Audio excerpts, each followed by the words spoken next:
Hello friends, मैं हूं गौरव। और GUI बेस्ड कंप्यूटर्स किसने बनाया? Steve jobs? Bill Gates? ना ना ना ना, अपना GUI बेस्ड कंप्यूटर्स तो सबसे पहले जेरोक्स कंपनी ने बनाया था। लेकिन कैसे? जिस कंपनी को हम सिर्फ फोटो कॉपिंग मशीन्स के नाम से जानते हैं, वो ये कैसे बना सकती है? और आज तक हमें ऐसा क्यों लगते रहा कि GUI स्टीव जॉब्स या बिल गेट्स ने बनाया था? एंड माइंड यू, ऐसा फ्यूचरिस्टिक लॉस सिर्फ जेरोक्स ने ही नहीं किया। एक्साइट कंपनी वालों ने भी बहुत बड़ा मौका ठुकराया है। पता है कैसे? भाई, इनके पास तो खुद अपने लैरी पेज भैया अपनी गूगल कंपनी बेचने गए थे। पर क्यों? ये तो आपको आगे ही पता चलेगा। लेकिन अपने मोबाइल के दुनिया का बादशाह, एक्स बादशाह नोकिया, जिसका नाम फोर्ब्स ने अपनी मैगजीन में फर्स्ट पेज पे डाल के ये कहा था, can anyone catch the cell phone king? वो ब्रांड जिसने मोबाइल मार्केट के 50% से भी ज्यादा हिस्से को अपने हाथ में करके रखा था, क्यों आज सेल फोन की दुनिया में कोई उसका नाम जल्दी से नहीं लेता? अब यहाँ पे सवाल ये खड़ा हो जाता है, क्या हुआ इन इतने बड़े बिजनेस जायंट्स के साथ जो ये टॉप से सीधा मिट्टी में मिल गए? आज हम जानेंगे इन सारे केस स्टडीज के निटी-ग्रिटीज और इनसे लर्निंग और एक्सपीरियंस लेंगे और जानेंगे इनकी पूरी history in today's video titled 4 biggest company fails. Number 1, excite. अब फ्रेंड्स, जैसे कि मैंने इंट्रो में कहा था, ये वही कंपनी है जिसके पास लैरी पेज अपना गूगल बेचने गए थे, लेकिन एक्साइट ने गूगल खरीदने से साफ साफ मना कर दिया। अब शायद पछता रहे होंगे, वो अलग बात है, बट तुम सोचोगे कि गूगल जैसी बड़ी कंपनी इनके पास क्यों गई थी? तो बॉस, ये बात है 90s के वक्त की, जब 1999 में एक्साइट सर्च इंजन के लिस्ट में सेकंड पोजीशन पे थी। मान लो ये उस वक्त के इंटरनेट के टॉप वंडर्स में से एक था, जिसमें एक यूजर न्यूज पढ़ना, वेदर फोरकास्ट देखना, इंस्टेंट मैसेज करना, ईमेल करना, स्टॉक कोड्स हो या बात हो कस्टमाइजेबल यूजर होम पेज की, एक्साइट वो सब कुछ अकेले कर सकता था। और ये सब देख के ही लैरी पेज इनके पास गए थे अपने सर्च इंजन को बेचने। और उस टाइम पे एक्साइट गूगल को $1 मिलियन यानी 7.4 करोड़ में आराम से खरीद सकता था, पर उसने किया नहीं, क्योंकि एक्साइट को यह डर था कि अगर उसने गूगल को एक्वायर कर लिया तो फिर उसे अपनी सारी सर्च इंजन्स गूगल के साथ रिप्लेस करना पड़ेगा, क्योंकि उसका यूजर इंटरफेस और यूजर एक्सपीरियंस अच्छा था, जो कि एक चेंज है। और जैसे आपको पता है, चेंज लाने से आपका जो कंफर्ट ब्रेन वाला दिमाग होता है वो हमेशा कतराता है, और उनको भी इसी चेंज में एक रिस्क महसूस हुआ। सो दे रिफ्यूज द ऑफर। और फिर आया एक्साइट की कहानी में सबसे बड़ा ट्विस्ट। साल 2000 तक excite 4th largest most visited website पे पहुंची, और उस टाइम पे एक्साइट जो इंटरनेट की दुनिया का बादशाह था और होम नेटवर्क जो केबल नेटवर्क प्रोवाइड करने में टॉप था, वो दोनों मर्ज हो गए थे। और इन्हें ऐसा करते हुए देख लोगों का यह मानना था कि इन दोनों को अब आगे बढ़ने से कोई नहीं रोक सकता। लेकिन वहीं पर अनबन शुरू हो गई। इन दोनों के बीच में एक्साइट के लिए हुए डिसीजन होम नेटवर्क को नामंजूर थे, और होम नेटवर्क वाले डिसीजंस एक्साइट को नामंजूर थे। ऐसे में मतभेद बढ़ती चली गई और दोनों को अंत में अलग होना पड़ गया। पर इन मतभेदों में इतने रॉन्ग डिसीजंस और मिसमैनेजमेंट कंपनी को झेलना पड़ा, और वो नुकसान हो चुका था। अपने एक्वायर्ड कस्टमर्स वो लूज कर चुके थे, क्योंकि लोग दूसरे सर्च इंजन्स को प्रेफर करने लगे थे। और जैसे आपको पता है, कस्टमर्स हैबिट पे वर्क करते हैं, और उन्हें हैबिट लग चुकी थी दूसरे सर्च इंजन्स की। और फिर उस डाउनफॉल के बाद एक्साइट कभी भी ऊपर उठ के नहीं आ पाया, और फाइनली 2002 में बैंक्रप्सी के बोझ में उसके ओनर ने उसे ask.com को बेच दिया। सो बच्चों, इससे हमें क्या सीख मिलती है? Never fear the change, constantly focus on improving your product. Number 2, blockbuster. अब फ्रेंड्स, एक ऐसी कंपनी के बारे में हम बात करेंगे जिसने वक्त आने पे बदलाव नहीं किया और मुंह के बल गिर पड़ी।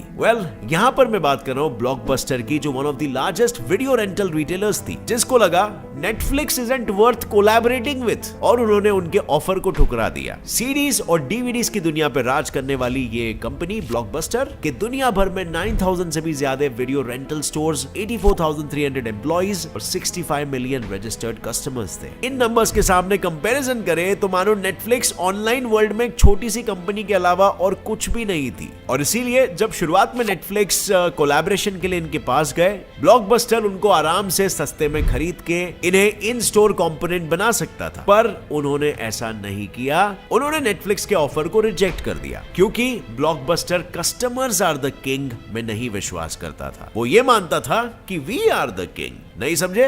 रुको समझाता हूं। नेटफ्लिक्स ऑनलाइन वीडियो सेल करने में कस्टमर से फीडबैक लेके खुद को इंप्रूव करने के बारे में सोचता था, लेकिन ब्लॉकबस्टर की सोच ये थी कि कस्टमर्स को वही खरीदना चाहिए जो उसको एक रिटेलर बेच रहा है। कोई फीडबैक सिस्टम लागू नहीं होगा क्योंकि हम तो ऑलरेडी टॉप पे है ना। हम मार्केट को डिक्टेट करेंगे उन्हें किसके लिए पैसे स्पेंड करना चाहिए। और दूसरी बात, नेटफ्लिक्स मंथली या ईयरली मेंबरशिप पे चलता था। पीरियड खत्म, सर्विस खत्म, जबकि blockbuster was obsessed with late fees. अगर कोई डीवीडी रिटर्न करने में लेट हो जाए तो per day late fees charge होते थे और इस तरीके से वो हर मंथ एक्स्ट्रा 15% प्रॉफिट एंजॉय करते थे, बट कस्टमर्स को सिली फील कराते थे। आई मीन डीवीडी लौटाने में लेट होने पर फाइन भरना makes you feel very silly, right? और इस तरीके से उनका एक इनकम सोर्स कस्टमर को अच्छा नहीं फील करा के जनरेट होता था। यानी नेटफ्लिक्स और ब्लॉकबस्टर के काम करने के तरीके काफी अलग थे और बस उसी वजह से उन्होंने नेटफ्लिक्स को रिफ्यूज कर दिया। लेकिन यहाँ पर सब कुछ खत्म नहीं हुआ। ब्लॉकबस्टर ने कस्टमर्स की तो नहीं सुनी,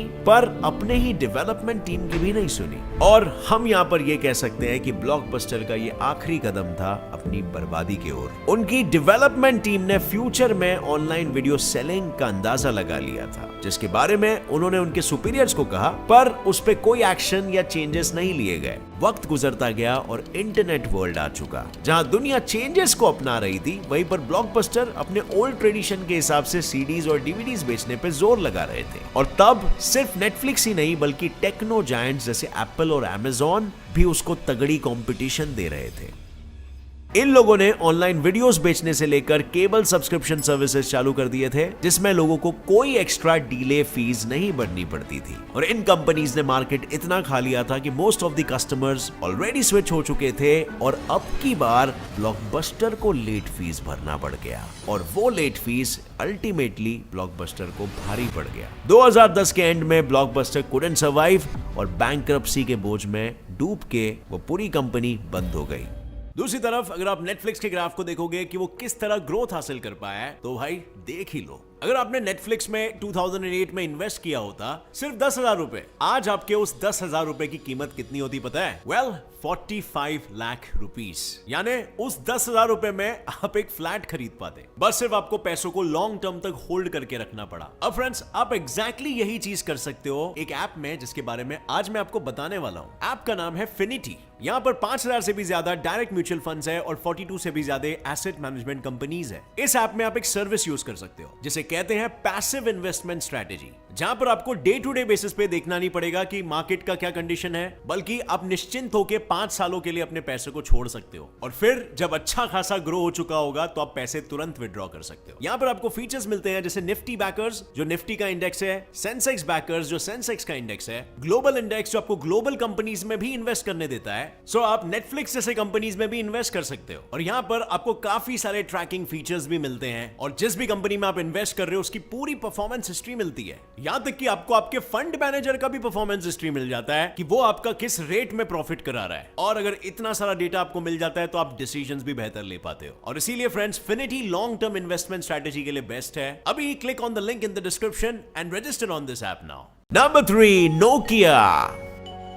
अब फ्रेंड्स, बात करते हैं अपने मोबाइल के दुनिया के एक्स बादशाह नोकिया की, जिसका नाम फोर्ब्स ने अपनी मैगजीन के फर्स्ट पेज पे डाल के ये कहा था, can anyone catch the cell phone king? तो उस किंग के साथ ऐसा क्या हुआ कि आज उसका नाम तो कोई मुश्किल से ही ले लेता है। नोकिया जो अपने VGA कैमरा, म्यूजिक और वीडियो प्लेयर्स के लिए काफी मशहूर था, वो सिर्फ इसीलिए हारे क्योंकि उन्होंने खुद को एंड्रॉइड की दुनिया में स्विच होने से इनकार कर दिया। यस, और ये कोई छोटी मोटी कंपनी नहीं थी भैया, ये वो थी जो 90s की सेंचुरी की सबसे आइकॉनिक ब्रांड थी, जिसका ना ही कोई कंपटीशन था और ना ही कोई उससे टक्कर देने के बारे में सोचता भी था। साल 2007 में मोबाइल फोन इंडस्ट्री में जो एक टॉप नॉच पोजीशन पे था विद 51% मार्केट शेयर, जब वो अपनी ऊंचाइयों के सैर कर रहे थे तब मानो किस्मत उसे नीचे गिराने की तैयारी में लगी हुई थी। मतलब टेक्नोलॉजी के दुनिया में एंड्रॉइड अपना जन्म ले चुका था। ये जानने के बावजूद कि हार्डवेयर की तुलना में सॉफ्टवेयर की अधिक मांग थी, नोकिया फिर भी अपने पुराने तरीकों में कायम रहा और एंड्रॉइड में स्विच होने से इनकार कर दिया। पर वो कहते हैं ना कि दुनिया वाले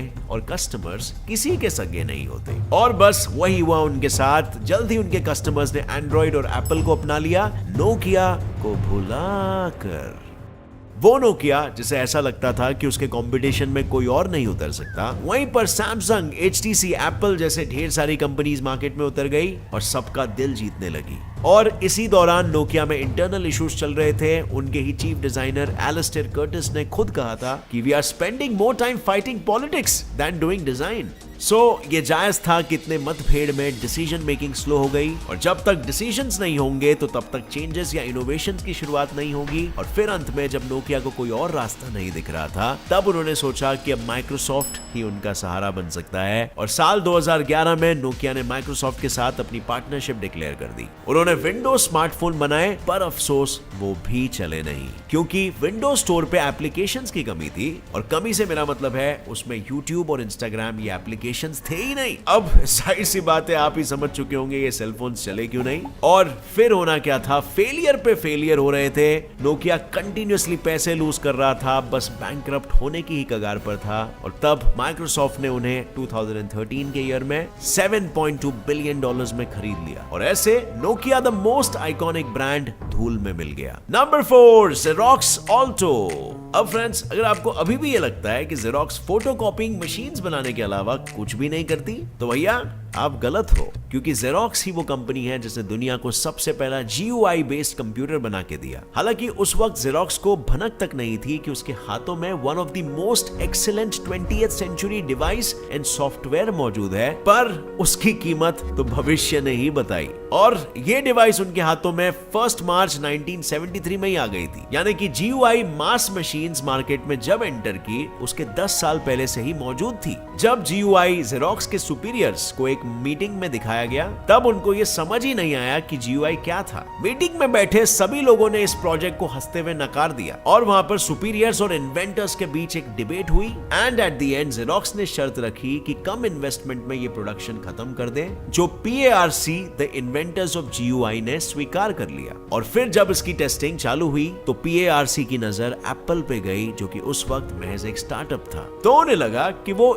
इन्हीं से जरा टेस्टिंग करवा लेते हैं, सस्ते में खत्म हो जाएगा काम। और यही वो कारण था जिसके वजह से 1979 में स्टीव जॉब्स ने अपने पहले कदम रखे जेरोक्स PARC में। तब PARC और एप्पल के बीच में एक हेवी डील हुई थी। एप्पल को 100,000 शेयर जेरोक्स को देने पड़ेंगे, और उसी के बदले में PARC जॉब्स को परमिशन देंगी अपनी इन्वेंशन देखने के लिए, जिस पे PARC के इंजीनियर्स काम कर रहे थे। और जैसे ही जॉब्स ने वो देखा, उसके अगले ही 10 मिनट में जॉब्स के दिमाग में एक फ्यूचर कंप्यूटर्स का विजन बैठ गया। जॉब्स को PARC का GUI बेहद ही पसंद आया, इतना कि फिर स्टीव जॉब्स वहां पर रोज जाने लगे और GUI को और डीपली समझने लगे। और कुछ ही वक्त में जेरोक्स और PARC के मतभेड़ GUI को लेके इतनी बड़ी कि फाइनली जेरोक्स ने GUI एप्पल और बिल गेट्स को बेच दिया। और फिर जो हुआ उससे हम सभी भली भांति वाकिफ है। जॉब्स ने और गेट्स ने GUI अपने नाम करवा लिया, और फ्यूचर में कभी भी ये जिक्र नहीं होने दिया कि GUI एक्चुअल में जेरोक्स का आविष्कार था। और इसी वजह से हमें हमेशा से यही लगता है कि बिल गेट्स और स्टीव जॉब्स ने ही इस टेक्नोलॉजी की खोज की थी। So friends, what do you think? चाहे स्टार्टअप्स हो या बड़ी MNC, क्या उन्हें चेंज या अपग्रेडेशन को अपनाना नहीं चाहिए? क्या उन्हें अपने ट्रेडिशनल वर्क को ही कंटिन्यू करना चाहिए? और तुम्हें क्या लगता है, आज के तारीख में ऐसी कौन सी कंपनियां हैं जिन्हें अपग्रेड कर लेना चाहिए? कमेंट सेक्शन में अपनी राय जरूर शेयर करना हमारे साथ। और अगर आपको इस वीडियो से कुछ भी नया सीखने मिला तो एक लाइक जरूर ठोकना। Gets and fly fact channel को भी सब्सक्राइब कर लो, और नोटिफिकेशन बेल ऑन करके ऑल नोटिफिकेशंस का ऑप्शन सिलेक्ट कर लेना, ताकि आगे आने वाली कोई भी नई वीडियो की अपडेट आप मिस ना कर सको, और अपने दोस्तों से नॉलेज के मामले में एक कदम आगे रह सको। Always stay curious friends, keep learning, keep growing. जय हिंद।